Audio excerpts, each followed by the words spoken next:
G'day and welcome to Kenty Blitz, your daily hit of NRL news. Kenty, this is show 100. 100. Well we done, made mate. it. Well done, mate. We've got there. Unbelievable work from you. You've done every one. Yeah, done every one, mate, and starting to feel every day of it. But, no, I'm not. No, it's actually I've really enjoyed it, to be honest. It's the first time I've ever really sat down and done anything like this for myself. I've been on podcasts with other people before, but that's I've enjoyed it. It's been really good. It's actually good to be able to sit there and talk about what I want to talk about and not the rubbish I don't want to talk about. With no directive from the top, I guess. Well, yeah, there's no influence. There's nobody saying you've got to talk about this or, mate, we've got to, we're promoting this week, so we need to talk about that. So whatever's interesting in rugby league, we try and find and we'll talk about that. There's obviously, I wouldn't say we've been 2020 with our story selection, but I would say,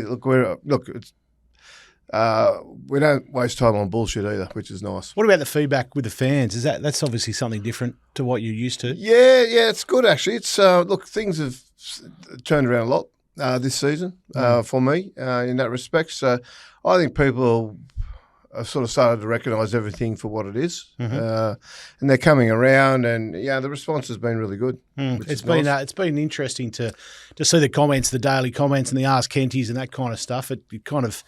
You feel closer to the viewers than probably you do on TV, right? Well, they're interested.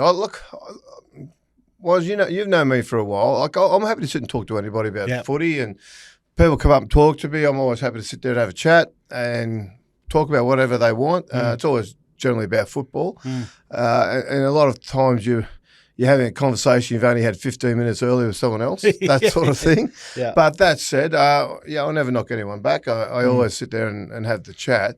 But it's good to sort of just have that interaction, and I'm a little bit sort of wary of it here and there, still a little bit, because every now and then the teeth get exposed. But it's good. It's been really things are going well on the up. Well, mate, I'm not pissing in your pocket here to say that.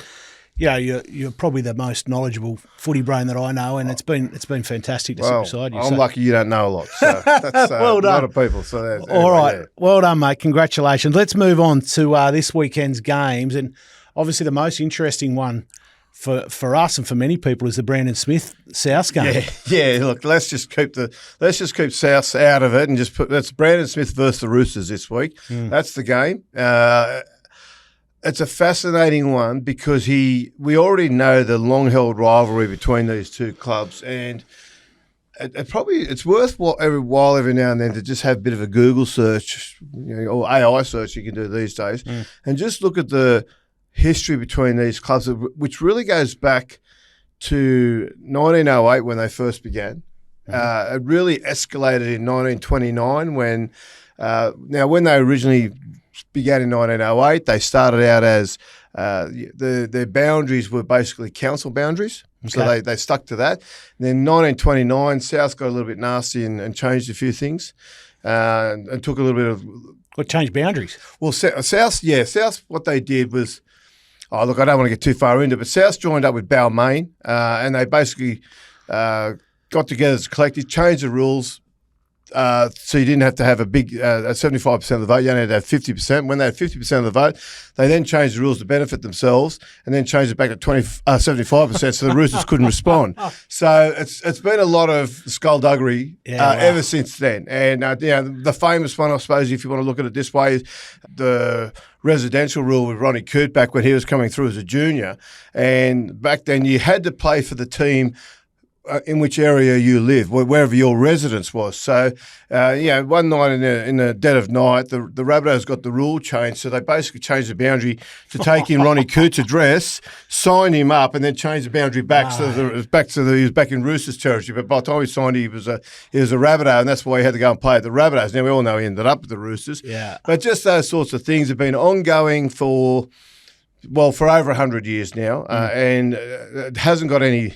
I wouldn't say any more kinder between the pair. And this week, I think it's really got to explode, to be honest. I think there's a nastiness and an undercurrent to this one that nobody wants to speak towards regarding Brandon Smith's exile from the Roosters. He left the club in, I wouldn't say, terrific circumstances. Went to South, the arch enemy.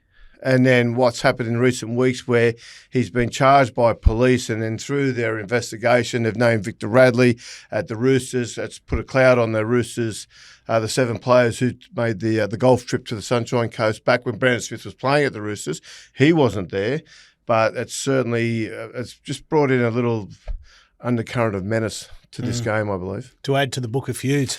Well, yeah, it'll certainly go in the book of feuds, this one, if it's a South win. They don't put anything negative in the book of feuds that might damage South. It's a strictly South Sydney edition, the book of feuds. Okay. But the Roosters don't mind niggling them, do they? And Blake Solly's come out this week and accused the Roosters of cannibalising their juniors when they signed, and here we go, Keon Anatoliachousis. Is that right? Closest? Anatoliachousis. Okay. Anatoliachousis. He's a 17-year-old kid. Now, look, I don't know too much about him. He plays generally half 5'8", could play lock. He's a ball player, very talented. I just think that's just more grist for the mill as far as Blake Solly's complaints. Yes, they're accusing the Roosters. So the Roosters have also started to train in South Sydney Territory because they don't have what I would call elite training facilities within the eastern suburbs. So they're training down at in South Sydney Territory. The Rabbitohs don't like the fact that they're there. They're accusing the Roosters of coming in and cannibalising their juniors. But nothing's different happened there for over 100 years. But don't South want to play at the Roosters' home ground? Well, that's true. So, look, you're going to pick that argument up as well. So that's a funny one. And I don't know where that's going to end. I just think that's more just each of them throwing mud at each other. But the Brandon Smith one, Connor Watson was asked about him yesterday. He spoke about it in very plain terms. He spoke about the fact, it's always great coming up against former teammates. He was asked about Brandon Smith's level of inside knowledge about how the Roosters do things, which, of course, he's got a certain idea. He'll help South Sydney out with that.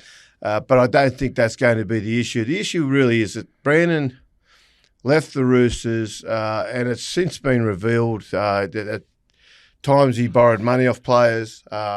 They claim he was slow on paying back. He's claimed he's paid them all back.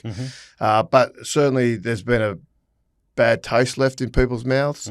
And then obviously with the recent police action, that's going to add to it. So I'm really looking forward to the response the Roosters are going to give him when they finally run into him, and the reaction from his teammates, the way the South Sydney teammates get behind Brandon Smith, and I really think it's got the potential to blow up, Woz. Do you think the crowd will boo Brandon like they blew Latrell? Absolutely. Yeah. Absolutely they will. Yeah, they'll get right into him. Yeah. Okay, and South Sydney fans will respond in kind. Okay, they will protect him with their own cheering and booing and all the rest of it. It's just got one of those things.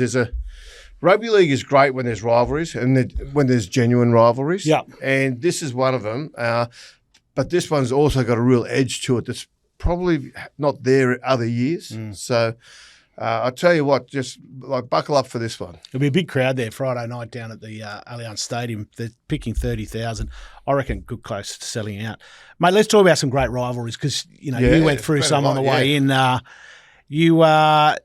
I've got a list, so how do you want to do it? I'll go through it. Just go through what we've got because, look. I'll go through it and you tell us the background. Okay, I like that idea. Yeah, so Robbie Farah, West Tigers. Well, that came about because Jason Taylor was coach of West Tigers and had a fallout with Robbie and wanted to move him on.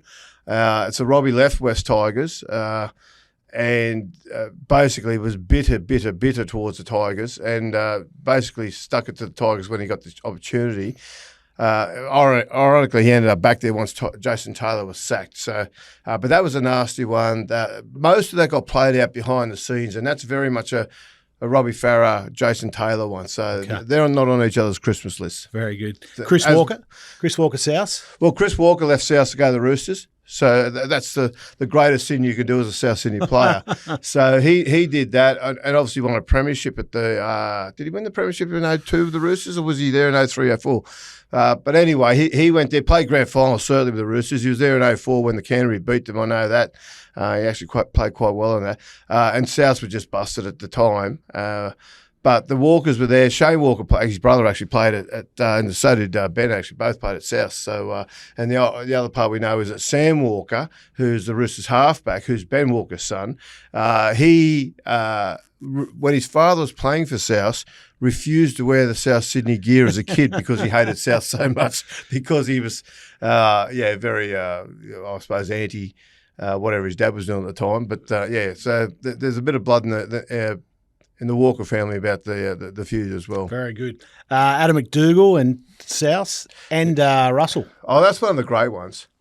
So Russell Crowe used to have this idea, and this is something that Russell comes up with, and I would, this is what happens in the minds of actors sometimes, I suppose. But Brilliant Mind. What was the movie he was in? The Brilliant Mind? A Brilliant Mind. A Brilliant Mind. Yeah, he was acting though. Yeah. So what he did when he bought South Sydney, he had this idea, Russell, that he gave every player that signed with South Sydney, he gave them a little silver rabbit. And the rule was, if you were asked to produce the rabbit wherever you were, if Russell ran into you on the street of Woolloomooloo, down where he lives, at midnight on a Friday night, and he asked to see your rabbit, you had 15 minutes to produce that rabbit. Right. Okay, and you got fined if you didn't. And Adam McDougall just told him to stick the rabbit up his ass. Right. Adam McDougall, he started getting the shits because he'd do his all his pre-training stuff, his warm-ups, and he'd go through his own little drills. Talking to his legs, remember? Yeah. But Russell come out and started telling him what he thought he should do, okay? And McDougall was like, mate, who are you telling me how to get ready and how to train for footy? Whereas every other player at South City, they tolerated it. Yeah, right. Russell was the owner, so we'll tolerate it. McDougall he couldn't even pretend to like it, so he just hated it. So when Russell came out one day and said, mate, where's your rabbit? He said, mate, I've lost it. It's gone. So, and then, and when he got fined, he blew up and refused to pay the fine and all the rest of it. And then when he got released from the Rabbitohs, they refused to sign his release papers. Russell refused to release him until he returned the rabbit. Oh, wow. That's awesome. That is awesome. Oh, very mate, good. only in rugby league does this stuff happen. Mate, Luke Keary also with Russell in the South. Well, that's the fun. It's another one. I don't know where we can go with this one. Look, what we can say is that Russell and Luke Keary had a blue one night at Russell's farm at Nana Glen when Russell Crowe started having a crack at a couple of players, and Luke Keary, to his credit, said to Russell, hang on a second, you're out of line. Yeah. But Keary was only a kid. He's only like 19 or 20 or something at the time. To his credit, though, a lot of more senior players sat there and said nothing. Yeah. Keary stood up and said, mate, you're out of line. You shouldn't be saying that. Russell, who the hell are you? It ended up in a blow-up. There's a story that a quad bike might have run over a tent. I don't. Oh. Look, I've spoken to it. It hasn't been publicly verified, but off the record, people tell you it happened. But what we do know is that when they got up in the morning to start training, Luke Keary was on the plane home. He left at midnight or 1 o'clock in the morning, whatever time. Somehow got an Uber to the airport. There was no immediate flights, obviously. So he sat there and snoozed at the airport till 6 or 7 in the morning when the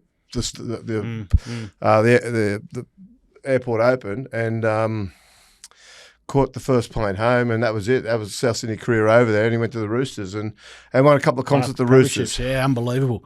Mate, let's talk about Adam Blair and Manly. Well, we know that the Battle of Brookvale that happened there. That was a thing that it wasn't really a. Manly and Melbourne they'd been grand final opponents. They were into each other. They were both very successful teams, and we all know what happened. That famous fight that night at Brookvale Oval, but out of that, it became a contest where both teams started to basically mark it down in their calendar weeks before they came together, and for years there, they never failed to pleased us really with the way they went after each other. So that was that one, yeah. Mate, this is an old one. Cronulla Manly. Well, Cronulla Manly, 72, 73, those years, I think it was a 73 grand final. Yep. It's funny, you know, like the calm before the storm. Cronulla run out onto the field. Cliff Watson, the big English prop, had a big sort of chopper moustache, legs like tree trunks. They're all still warming up on the field before kickoff of the grand final. And he just leaned against the goalpost and watched them all, right? Watched them all warm up. And then when the game started, he just unleashed violence. Now, the way to beat Manly, they knew, was to basically bash them. And the whole game is essentially with a running brawl with a couple of brilliant Bob Fulton moments to score some tries. But and because they're both beach relatively new clubs, Cronulla they came in the competition in '67, Manly been there since '47, so they were reasonably new clubs. Both beachside suburbs, different ends of Sydney, and at the time they just had some of the, Bob Fulton for Manly, Steve Rogers for Cronulla, and it just became a running battle between both teams where it was so fierce that for years the home team always won because they were so proud to defend their own home ground. So that was a big one. It sort of died down a little bit now, but. Yeah, that was, for many, many years, that was a big game. A mate of mine's dad played for Cronulla Bowen in that grand final, and I remember growing up and we used to sit around and he used to tell us stories on the piss. It was unbelievable, the stories he'd tell from that grand final. It was essentially like blokes were they were collapsing scrums and kicking blokes in the head. They were collapsing the scrums so they could kick a player in the head because he was on the ground. Poor old Peter Peters, he was playing prop for Manly, and Cliffy Watson got a hold of him a few times, and he was a tough old bugger, Zorba, but he felt it that day. Very good. John Bucknell against South. Yeah, well, again, that goes back to the grand final, 1970 grand final, where John Bucknell king hit Johnny Sattler, broke his jaw. John Sattler was so tough, though, so tough. He got up, played the game. Great story, actually, out of that game. After the game was over, they were about to have a kangaroo tour, and generally the way it happened was that they played the grand final, and then a couple of days later they'd announce. Well, that night they'd announce the team for the kangaroo tour, and a couple of days later they would fly out. And Johnny Sattler was going to be named Australian captain. Yep. So because he'd broken his jaw, he had he went into a little room in the SCG dressing rooms after the game. And everyone knew something had happened. They didn't know how badly it was broken, but they clearly knew something had happened. So all the media have come down. Clive Churchill was coach. And they said, Clive, where's Sats? We need to talk to him. How's his jaw? And he said, I think his jaw's okay. Sats went into this little room and basically pushed his jaw back up into place. And because it was hanging. So he pushed all the pieces back into place because he wanted to try and pretend he didn't have a broken jaw so he could go on the kangaroo tour. Wow. So he pushed the jaw back into place. And he looked at himself and he looked okay. He wasn't sort of all swollen and misshaped or anything like that. And then he comes out, they're knocking on the door. Clive knocks on the door and says, Sats, mate, you got to come out. And he's talking through gritted teeth going, in a minute, like that. Anyway, so he finally gets it into place and he's holding his jaw and he thinks, yeah, okay, it's fine. It's sort of stabilising here.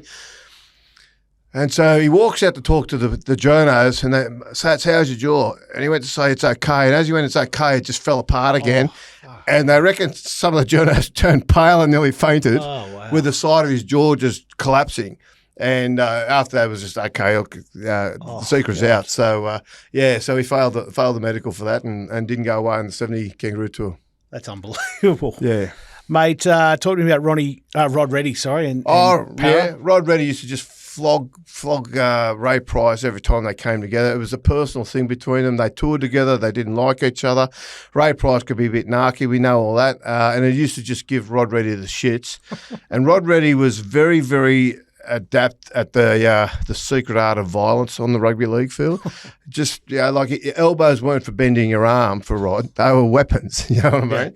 And he just had this ability, stiff arms, swingy arms, elbows, knee in the right place at the right time. And they used to just punish poor Ray Price. He used to take on the St. George pack. He didn't have a lot of support around him, Pricey. But Rod really used to delight in really getting it stuck into Ray Price. So that was a thing that became a personal thing between them. I think actually, look, I don't know if they ever really had a friendship to be affected, but I know, look, I've had lunch with Rod Reddy, I would say 2 or 3 times the past couple of years. And at some point, someone always asks him about it, and he just delights in telling the story. Really? He does. He just delights in it. And I will tell you, it is highly entertaining to sit there and listen to him talk about it. Yeah, so just the way they used to just find him and just really punish him. Oh, yeah, Price was tough, though. He never backed away. Yeah. Okay, Ray Higgs and Parramatta? Well, again, Ray Higgs was a Parramatta player, Parramatta captain, and left to go to Manly, who were the Silvertails. Right. So, and again, this one was driven by, I would nominate Ray Price. He really tried to make Ray Higgs regret that he'd ever left Parramatta, which I kind of think he did a little bit. Yeah, he did win a comp with Manly in '78. I think it was the one that won the comp. So he was there at Manly in '78 when they left Parramatta to go to Manly, which was unforgivable for Ray Price. So again, that was just back in those days where a scrum would break up, the ball would get passed, and then you'd look back 10 seconds later, and there'd still be 4 forwards just flogging into each other back at the scene of the scrum. So, yeah, but Ray Price, Ray Higgs, they used to get into each other. Couple more. Will Chambers and Cronulla? Well, we know what happened there. Will Chambers, there is nothing Will Chambers is willing to not say. Okay, to get under your skin. Yeah. And he's very, very good at it. Yeah. And he used to go after Paul Gallen and then after the peptide scandal, things like that, just really got into Cronulla and really look, the art of sledging really is to find that vulnerability, that little bit of soft underbelly of your opponent. And once you've found it and located it, just keep hitting it. And that's what Will Chambers was very, very good at. He could just get under the skin of his rivals, whether it was the centres playing opposite him. Paul Gallen, he used to just go after and feared nobody, didn't take a backward step at all. Some of the things he used to say, I don't want to talk about those things. We want to keep our little safe spot on YouTube. But he found a way to really get under the skin and needle the Sharks players. Final one is Gordon Tallis and the Dragons. Yeah, well, that came about because they refused to release him when he signed with Super League, made him sit out for a year. And so he just always took a special delight in going after the Dragons. The other thing Gordon used to do too, actually, was he used to have save a little spot for whoever Phil Gould was with. Because during the Super League war, Gordon went in to sign with the ARL, with the Dragons. They stayed with the ARL. He went in there to sign with them. And when it came up to the loyalty payment, Phil Gould didn't offer him anything or very little. And he basically said, look, mate, you're just a bench player. Wow. So Gordon only needs just a little bit to have a big hatred, okay? Yeah. And Gordon was one of those guys who always performed better when there was someone personal he did not like. Yeah, wow. So from that moment on for the rest of his career, every time, whatever club Phil Gould was associated with, he would just save something and go after him. Yeah. And it would be just like 15 minutes of fury at the beginning of the game, where he'd just go out as a wrecking ball to basically just tear them all up and look up into the grandstand, wherever. I don't know if he ever actually located him, but it was always a special effort because he knew Gould was watching and was impacted by the performance. Kenty, in 100 episodes, I've never seen you so excited about talking about something. Mate, why do you love that so much? Why do you love the feuds? Because it's real, it's genuine. I grew up in that era too. I grew up with Tommy Rodonigas at Western Suburbs. He hated everyone. Mate. Tommy was the best. Well, you want to talk about teams, Manly and West back then, and what they did to each other, the way they went after each other. I've told the story before. Tommy with Les Boyd, they were great mates to the day Tommy died. They would ring each other, if not weekly, every couple of weeks. Tommy'd always hang up, "I love you, Les," before he hang up. Yeah. And yet the day they played Manly Newtown, that famous 1981 final game, the ball broke out in the scrum. Somehow Tommy and Les found each other in that brawl. Tommy had been ringing up Les all week. "I'm going to bash you," and hanging up. Yeah. Back those days, it was just the old home phone, so you didn't know who was ringing until you picked it up. Yeah. I'm going to bash it up. Tommy knew it was. Les knew it was Tommy ringing. Come the game, they went after each other. Come the scrum, they found each other. They punched on with each other. Newtown get the penalty from the scrum. Tommy hits the ball up off the tap, runs straight at Les, who's saying, "Come on, run at me, run at me, run at me." Tommy runs straight at him, gets 5 yards away from him, throws the ball at him, and then comes in with punches after it. Yeah, unbelievable. And it's back on again. So, I just think that that there's a passion in that. I think it's admirable. Like people don't like it these days. A lot of people, it's not the politically correct thing to say, but I tell you what, they got you out of your seat, those guys. Exciting times. Leave your comments below and let us know what your favourite skirmishes or I guess, what's the word? Hatred between clubs. Rivalries. Mate, let's move on quickly. Let's go to a couple of other things. Blake Brailey has emerged for Sharks, as their most dangerous player. Yeah, look, I've just been looking at that. I saw Mitch Pearce come out and talk about that over the weekend. And Cronulla, they're a funny side, Cronulla. They don't get you excited. The minute you think, not really doing there, they do something that's, you go, hang on a sec, we need to take notice of these guys. And they're a little bit like that. They came out dead as doornails against Newcastle on the weekend, then suddenly it clicked and off they went. Can they finish top 4? Can they win the competition? I don't know. There's an argument that they probably don't want to finish top 4 because there's a couple of sides to that. You finish outside the 5, you get home ground final for the good call for the first game, but the other part to it is as you progress through the finals, you're coming up against teams that have just lost because that's why they're coming back to play you. And we haven't been convinced about Cronulla all year, but Mitch Pearce was talking about it and was talking about how Brailey is sort of merged as the X factor. Now we all know his football since Origin time. Yep. He's really sort of gone to a new level. Yep.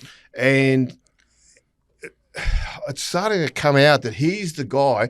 I think in some way he's the guy doing what they were hoping Nico Hines would do. Right. Just being that little bit of X factor. He's got that lovely little short passing game around the ruck in the middle of the field. We've seen recent weeks he's putting blokes over the try line with just beautiful little passes where he's able to get out, square up the defence. He's got a front row. He's either had Fanua Blake or Hamlin Ueli, basically just hitting a hole.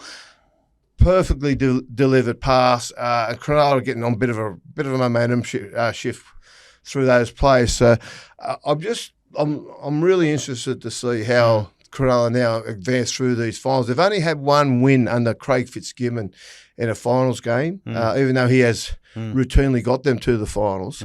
So it's going to be interesting. I'm wondering whether they can be just a little bit of a surprise pack at the Sharks. Smoky. Well, they play the Dogs this weekend, so semi-finals basically starts for them this weekend. That'll be semi-final. Yeah. But it's an interesting one. Again, the Dogs, look, we'll know more later tonight when they name the teams, but they can't finish higher or lower than third. They're definitely third, so they have the opportunity to rest players.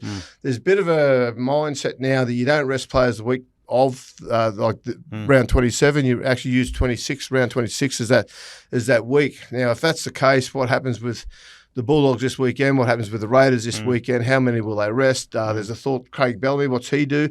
Who does he rest? So we'll know more about that later today. Well, it's interesting you're talking about that because we want to talk about this idea of, the week's break or the bye week. And I don't like it, yeah. Brent Reed's come out and said that the AFL are considering getting rid of it. Yeah, well, we're all looking at the AFL. So it fascinates me how we do it. Everybody in rugby league wants to be the guy that comes up with the idea.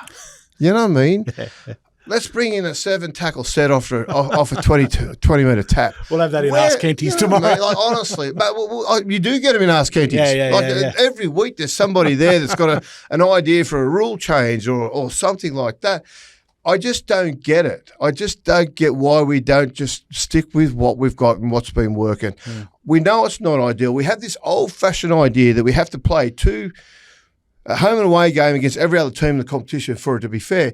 There's no competition in the world now where that happens at the major level. Yeah, not that I can think of anyway. Premier League. Do they play every team twice? Well, there you go. Well, there's one. Okay. But you look at the Major League Baseball, you look at the NFL, you look at all that. They are in divisions. And that's what wild cards are for, because those divisions. So I get that.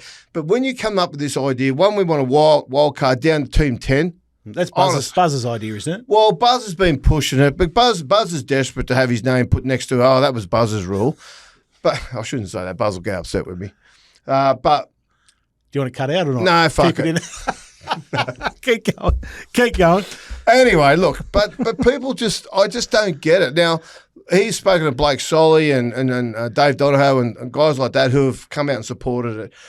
It's embarrassing enough that we get teams to make the semi-finals now who have got a losing record to get in there. Okay, it doesn't happen every year, but it has happened in recent years. Okay, so that's embarrassing enough. The other part to it is it doesn't solve your problem. And the other thing, I think, the 27 rounds they already play have got to count for something. Yep. You know what I mean? You can't sit there, play 27 rounds. Mate, you could sit there and cancel half your games, keep your players fresh, come in 10th spot, red hot form, and off you go. That's ridiculous, but you know what I mean? Yeah. Make the 27 rounds count for something. And that's why I don't think the bye works. If you finished before the semi-finals, if you finish top 4 and you win that first week, you get the next week off. That's your reward for finishing top 4. If you're not good enough to finish top 4, you've got to win from 5 to 8. You've got to win through every week. That's the price you pay for not finishing top 4, not having as good a season in the regular games as the top 4 have. You don't start giving them all, because the other flip side is this. If you have a week off before the finals, win your first week if you're in the top 4, and then you have to have another week off, you're going into that next game you're right. with one game in 3 weeks. And that begins to then count against you. Okay, that's not enough footy. You need Your that timing's not right. Yeah, you're out of your routine. Okay, and that's the danger of doing that, and that's why I don't think you can do that. That's why the argument is that it actually benefits the bottom 4 in the 8 rather than the top 4 in the 8. So make the 27 home and away games count for something. Well, Billy Slater, who you're a big fan of, obviously, has come out and said we're trying to make situations up for teams that just aren't good enough. Well, that's the other part to it. If you aren't good enough to finish any better than 10th, do you really deserve a shot at the title? Yeah, true. Do you really deserve it? You don't. No. You don't. So let's just get rid of this annual argument we're having about wild cards, about a bye week before the finals. Get rid of it. Let's look at people. Yeah, it sounds great to me. They don't fully consider it through. There's enough reasons there to say, no, let's stick with what we've got. I prefer, I reckon actually should be less than 8 teams in the finals, but I'm not going to push for it. Because, and I say that because based on the fact that teams have made the finals with losing records. It's embarrassing. Coaches get sacked for losing records. Here are some of our teams that make the finals. Mate, let's move on quickly. Ezra Howe has been left without a job after being involved in anti-tampering. This is your fault, Woz. I blame you for that. You were the one. It's funny, isn't it? Was it a week or 2 weeks ago? Yeah. 2 weeks ago, you came on the show and spoke about that. It's First time for everything. But it's blown up over the weekend. Yep. Obviously, the mainstream media's got hold of it, and it's blown up. And Ezra Howe's now without a job. So he hadn't actually signed with the Bears, but he's been accused of using the IP from the Gold Coast Titans, where he was working, to help the Bears sign players. For the life of me, look, I don't know how much he formalised it, as far as apparently he was using company computers and printers and things like that. But the fact is, everybody's IP's up in their head too. Like he could have left that without actually having written it down. He could have left that knowing what he knows about the circumstances of those Titans players as far as what their contracts are worth and all that sort of business. I think it's a bit severe. I think, look, the NRL... I think why it's important, Kenny, is because now the Perth Bears don't have a recruitment manager, and we're a couple of months away, and we're 14 months away to the start of the season for them in 2 years' time, and they don't have a team. They don't have a player signed yet. They don't have a single player. They are. What are we in now? We're in September. They are 14 months away from their first trading session. Yep. And they haven't got a player signed. They've got to sign 30 players. I think... It'll be a disaster. It has to be a disaster. I think it's a disaster waiting to happen. It's hard because the NRL own the franchise, though, so they can't bring in conditions which would make it easier for them to sign players. even though I think they should have done that, and they should be doing that also with Papua New Guinea, they should have done that also with the Dolphins. So the precedent, unfortunately for the NRL, they probably didn't have enough foresight there. But the precedent was set with the Dolphins where they gave the Dolphins no help to be able to sign players. But the thing I think is not being recognised well enough, it is absolutely crucial for the NRL for these expansion teams to work and to be successful. Now, we go into Papua New Guinea, which is a rugby league mad nation, so that's not going to be the problem. But there are all sorts of other social problems and like setup problems that they're going to face. Okay, the players are going to have to live in a compound. Safety is an extremely serious issue over there, and trying to lure players to live there, to live in a compound with their families, is already been seen as something that's going to be very difficult to achieve. Perth has different obstacles. It's going into a rugby AFL stronghold. It's a rugby league team, and they need to essentially try and get a foothold there when they won't be the number one sport. They won't get support. Any help from the media. They'll get nothing. They'll get no support media-wise.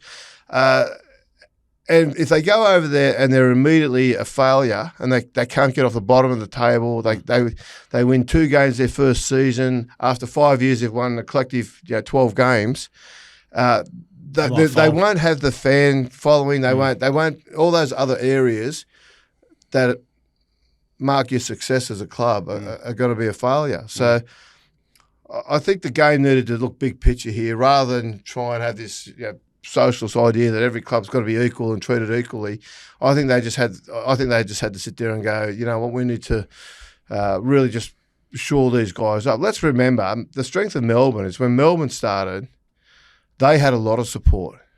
Okay, they had a lot of good players sent to them from the Mariners, from Perth. Mariners and Perth. A couple of clubs went bust, and they started with numerous internationals and future internationals in their club, and so they and won the competition their second season. So they established a foothold in Melbourne immediately. They need to do that with these two teams. They need to give them some support.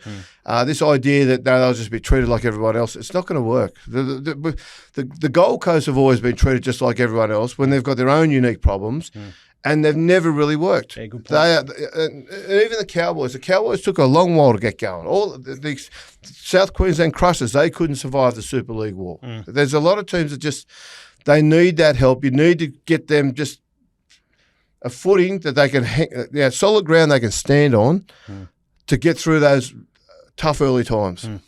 Well, that's it for us, Kenny. I just want to ask you before we go, did you see Reece Walsh drinking the toilet water? Oh, yeah, please. Anyway, mate, look, you know what?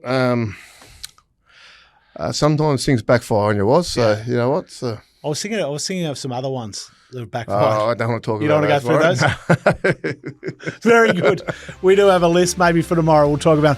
That's it for us. That's 100 shows. Well done, Kenty. Raise the bat. You too. Raise the bat. Thank you very much. Thanks for all your support. Ask Kenty tomorrow, so make sure you leave your comments below. We'll see you then. Cheers.